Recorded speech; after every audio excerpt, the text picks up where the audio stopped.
El Gobierno Nacional ha iniciado consultas con sectores empresariales y de trabajadores respecto a la elaboración de un proyecto de ley de Código Orgánico de Relaciones Laborales que reemplace al Código del Trabajo que está vigente desde 1938 y que ha sido objeto de varias reformas.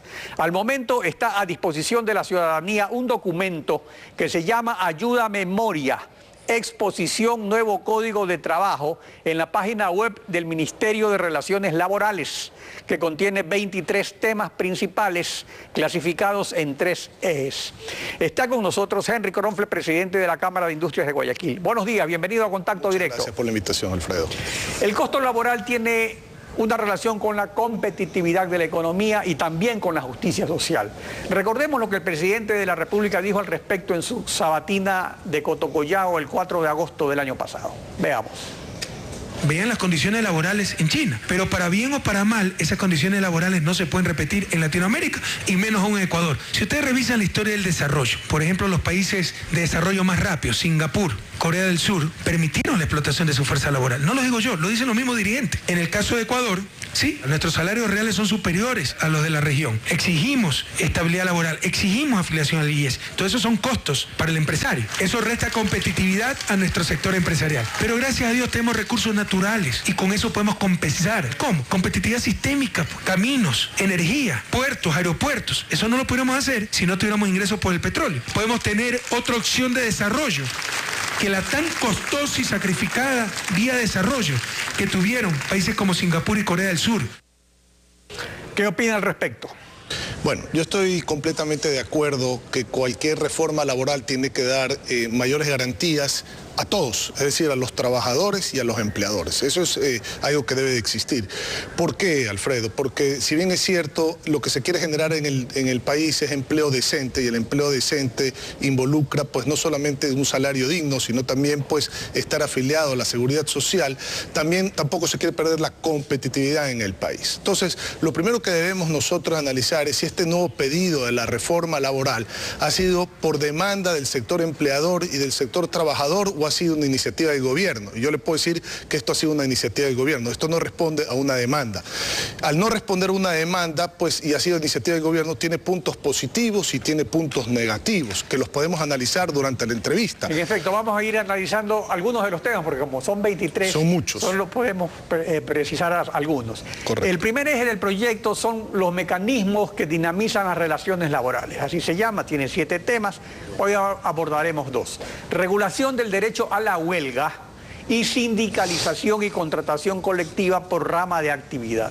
Son 22 ramas de actividad según el Consejo Nacional de Remuneraciones. O sea, ¿qué opina sobre esta propuesta del gobierno en estos 2 temas? Derecho a la huelga y la sindicalización y la contratación colectiva. El tema de la huelga, todo el mundo tiene derecho a una huelga. El tema de la huelga, aquí lo importante y lo esencial es 2 cosas. Primero, si se va a una huelga, tienen que pagar, según el nuevo código, los empresarios, los empleadores. En la mayoría de los países del mundo pagan una huelga justamente las reservas especiales que tienen los sindicatos. Entonces, ¿cuál es el efecto negativo de que paguen los empleadores? Si la empresa está en problemas, pues agrava el problema de la empresa.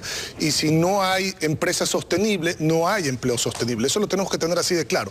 Segundo, si la huelga no está debidamente sustentada, polariza la relación laboral, porque si no está debidamente sustentada esa huelga y la pagan los empleadores, pues cualquiera puede hacer una huelga no debidamente sustentada, lo que genera pues conflicto y una desarmonización de la relación laboral. Bueno, pero ahora eso hay que tenerlo claro. No pueden tomarse, digamos, el local de la empresa, sino que ellos cesan su trabajo y lo hacen no yendo al trabajo, digamos. Correcto. Entonces, pero me quedé en la parte que hay que evitar la polarización en estos temas, justamente porque una huelga puede ser poco justificada. La parte positiva, que es el derecho a la propiedad, que es a lo que iba a entrar en este momento, es justamente que no se puedan tomar las instalaciones, y eso me parece extremadamente positivo. Cualquier huelga tiene que ser fuera de la empresa. Entonces, en ese sentido, eso es positivo. La parte negativa, vuelvo y la repito, es el tema de que la huelga debe de ser pagada justamente por las reservas especiales de las centrales sindicales, justamente para evitar la polarización o la huelga no justificada.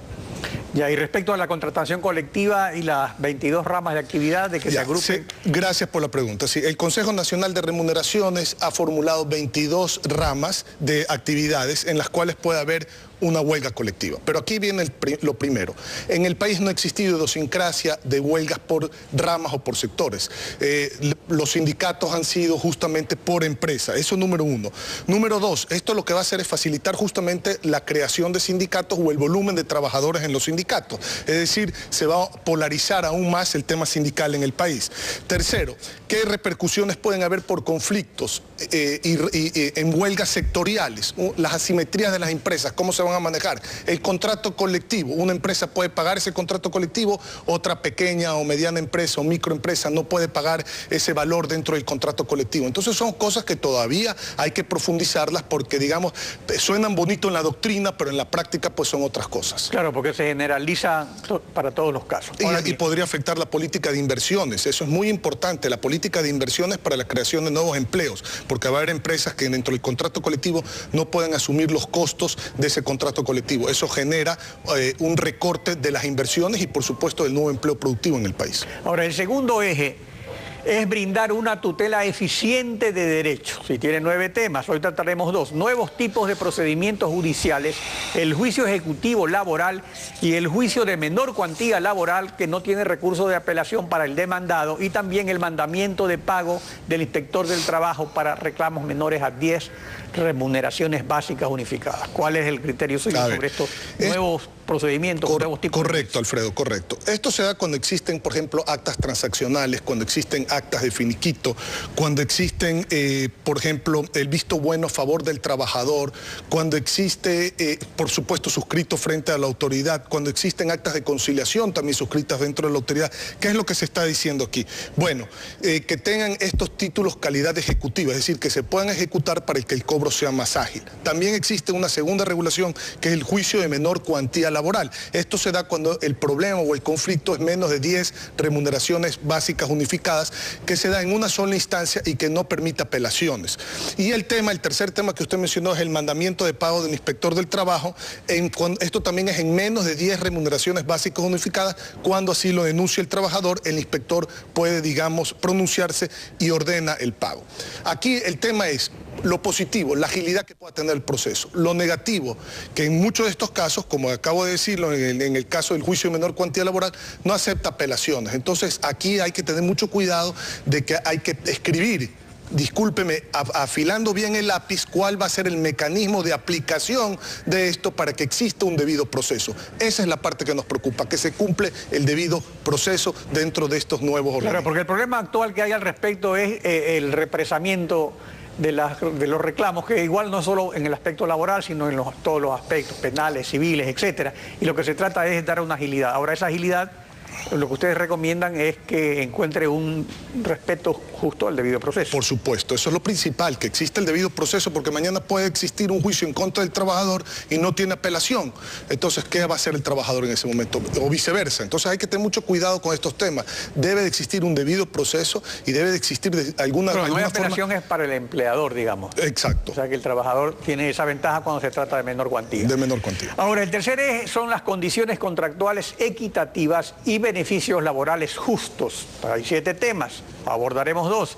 La sustitución de la jubilación patronal por una bonificación por terminación de contrato y la eliminación de dispensarios médicos, guarderías y comedores en las empresas. ¿Cuál es la posición de la Cámara al respecto? A ver, la bonificación por terminación de contrato no tenemos un texto porque nadie lo tiene oficial. Lo que tenemos es el texto que está, digamos que ha circulado. Y ahí tenemos algunas preocupaciones porque eso estaría sustituyendo entonces la jubilación patronal y la bonificación por desahucio. Esa es la primera pregunta. Se acaba eso. Segundo, eso contempla la antigüedad o el tiempo de servicio, porque mañana usted puede contratar a una persona y resulta que la persona que tiene 1 año, la persona que tiene 5 años recibe la misma bonificación por terminación de contrato. Cabe aclarar que estos son contratos fijos, contratos excepcionales, doméstico o indefinido, siempre que no haya visto bueno a favor del empleador. Es decir, si existe un visto bueno a favor del empleador, ya no se daría esta bonificación por terminación de contrato. Entonces, habría que ver cómo se va a manejar esto, porque, por ejemplo, aquí no se habla habla de un cargo acumulable por el tiempo de servicio. Entonces, vuelvo y le repito, se está socializando este proyecto, hay que afinar todas estas cosas para poder tener un criterio mejor. Bueno, pero la idea aparentemente sería de dar un régimen en el sector privado similar al que existe en el sector público, donde sí existe esa acumulación y un valor determinado por los años de servicio. El asunto es que ya no estaría el empleador obligado a dar una mensualidad como pensión jubilar, sino a dar una bonificación por una sola ocasión. A eso va, pero recordemos que en la contratación pública hay la ley orgánica del sector público, la LOSEP, que es una ley diferente, y además recuerde que en esta nueva revisión del Código Laboral, por ejemplo, para el sector público, el 13º y el 14º sí tiene que estar mensualizado. En el caso del sector privado, el 13º y el 14º es optativo, mensualizarlo. Entonces, hay diferencias que pueden afectar también al tema de la bonificación por terminación de contrato. Hay que analizarlo también. Y en cuanto a los décimos, se establece la diferencia para el sector privado, que es solo voluntario, pero ya ocurrió también en lo que se refiere al fondo de reserva. La mayoría de los trabajadores prefieren que se los mensualice. O sea, es realmente una forma de aumentarse el sueldo con su propia plata, pero no hay ese bono, ese fondo, en el caso del fondo de reserva o en el caso del 13º, que le sirve para atender necesidades especiales. Ahora, desde el punto de vista del empresario, ¿qué representa este egreso anual que tiene una significación determinada? Pues al fin del año hay que ir haciendo provisiones, obviamente, y tener la liquidez suficiente para hacerlo. Desde ese punto de vista, ¿qué es lo que preferirían los empleadores? Bueno, yo creo que va a ser muy poca la afectación para la mediana y la gran empresa en el país. No así puede ser para la microempresa y pequeña empresa. Una empresa mediana y una empresa grande es ordenada en sus finanzas, sabe lo que está pasando, tiene un flujo determinado. Una microempresa, una pequeña empresa o las empresas que no llevan contabilidad, que hoy también dentro de la reforma se requiere el pago de utilidades cuando no se lleve contabilidad. Entonces, ¿cómo se determina la utilidad? Ahí también hay algún otro problema. Pero más allá de eso, cuidado, caemos en un espejismo, Alfredo, que es la parte que a nosotros nos preocupa, porque eso tuvo su razón de ser, y su razón de ser era justamente el gasto extra que existe en las fechas de las Navidades y el gasto extra que se requiere en el tema estudiantil, cuando se necesitan comprar los útiles escolares. Entonces, se desvirtualiza esa razón de ser para caer posiblemente en un espejismo y tratar de decir, bueno, esto es una forma de incrementar salarios, pero cuando llegue la necesidad, ¿qué se va a hacer? Entonces, eso podría generar conflicto en el sector empleador y en el sector trabajador. Entonces, hay que tener mucho cuidado con estas propuestas que suenan muy bonitas, que suenan como una forma de mejorar el salario, pero que no se convierta en un espejismo porque la necesidad sigue ahí. No se está, digamos, solucionando el fondo del asunto. Ahora, en cuanto a los dispensarios médicos, a las guarderías infantiles, a los comedores... Ya no hay obligatoriedad dentro de la ley. Eso también hay que estudiarlo. ¿Bajo qué condiciones? Si una empresa está en un área rural y no hay un centro médico cercano. Esto yo creo que, digamos, va de la mano del tema de que ahora pues la seguridad social de alguna manera es universal, todo el mundo tiene acceso a la seguridad social, entonces no se ve esa necesidad. Pero habrá casos específicos en donde existe esa necesidad. Empresas en sectores lejanos a centros de salud, que pues si existe un accidente o algún problema dentro de la empresa, tenga que recurrir a un consultorio médico como existe hoy dentro de la empresa. Entonces yo creo que también eso hay que regularlo de alguna manera. Pero es que el gobierno aparentemente parte de la idea de que el Sistema Nacional de Salud es perfecto, y hemos visto que no es así, que justamente tienen este problema de la concurrencia masiva, incluso del campo, que viene la gente a las grandes ciudades para hacerse atender. Así es. Entonces aquí ocurre que las empresas tienen estos dispensarios y ahora les quitan esta obligación y los trabajadores tendrán que ir a qué sistema de salud. ¿Acaso hay dispensarios en todas partes? Y en el asunto, por ejemplo, de la comida y en el asunto de las guarderías también... ¿Cómo ve usted eso? También lo veo como un problema, pero más allá de eso usted acaba de dar en el clavo del asunto. Es si hoy a lo mejor toma mucho tiempo sacar una cita o si existe una emergencia y no existe este consultorio dentro en zonas rurales, que es donde mayor problema vemos, entonces ¿qué va a hacer el trabajador? Entonces esto es un tema que hay que discutirlo a mayor profundidad. Esto no se puede tomar a la ligera porque volvemos al tema de la doctrina versus la práctica. En la doctrina o en papeles esto suena bonito, en la práctica pues nosotros sabemos que así no funciona. Han sido informados de cuándo va a estar listo el proyecto, porque ahorita no hay ni siquiera un anteproyecto, digamos un anteproyecto que es con los artículos escritos y toda esa estructura, solo una ayuda a memoria. Se supone que estas consultas van a continuar. que va a haber un proyecto en algún momento. ¿Tiene una fecha, algún tiempo estimado? Se hablan alrededor de 3 meses este tema, que hay que socializarlo con el sector, porque vemos cosas muy positivas y vemos cosas que realmente son negativas. Y eso es algo que nos quedamos ahí un poquito en el aire, pero me gustaría aclararlo rápidamente. Por ejemplo, el tema del teletrabajo, el tema de la regulación del trabajo en domicilio, o por ejemplo, el tema de la regulación del trabajo de personas que están privadas de la libertad, o la prohibición por discriminación. Son cosas muy positivas, Alfredo, pero hay que regularlas, hay que tener un texto definitivo, hay que socializarlas. Hay cosas que vemos también negativos. Hemos hablado con los voluntariados. Usted sabe que Guayaquil es una ciudad de mucho voluntariado en el país, y esta ciudad que vive con mucho voluntariado, por ejemplo, la regulación del voluntariado podría traer efectos negativos en el voluntariado, que se reduzca el número de personas que hacen voluntariado. Por ejemplo, el tema del ama de casa, el tema del aporte a la seguridad social del ama de la casa, pues la familia promedio en el Ecuador apenas y le alcanza, discúlpeme, para la canasta básica y de primera necesidad. Va a tener que hacer un aporte el ama de casa que se dedica pues al trabajo doméstico, a la seguridad social. Esos son temas que hay que analizarlos, digamos, con mucho cuidado para no caer en cosas que pueden afectar realmente el poder adquisitivo de la población, hacer una desaceleración de la economía y desmejorar la calidad de vida. Henry Cronfle, gracias por su participación en Contacto Directo. Steffi. Son las 7 de la mañana con 17.